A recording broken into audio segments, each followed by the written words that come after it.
former director of the Immigration and Customs Enforcement (ICE) agency, has spoken out about the controversial immigration policies implemented by President Trump, highlighting the challenging and potentially dangerous situation faced by federal agents.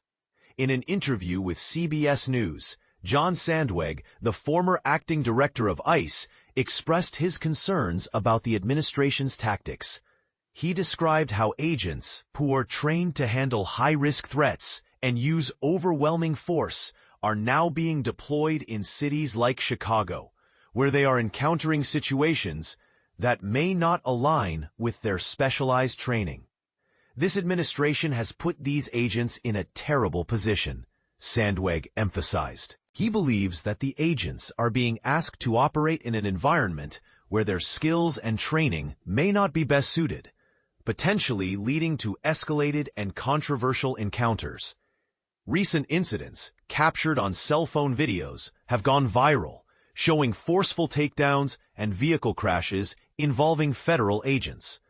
These incidents have involved not only ICE, but also U.S. Border Patrol agents, who are typically trained to deal with drug traffickers and human smugglers in the deserts along the southern U.S. border. However, many of these agents are now being deployed on the streets of major cities. One such incident occurred on the south side of Chicago, where federal agents deployed tear gas on a crowd following a crash involving a federal vehicle. This use of force prompted a federal judge to express concern and issue an order requiring agents in Chicago to wear body cameras in response to a lawsuit brought by media organizations. Illinois Governor J.B. Pritzker welcomed the judge's intervention, stating, "I'm glad that the judge is stepping up, doing the right thing. I think we're going to see more cases brought against ICE and CBP." Sandweg explained that the rules of engagement for agents within the Department of Homeland Security, DHS, which includes ICE and Border Patrol, are generally the same as those for local law enforcement.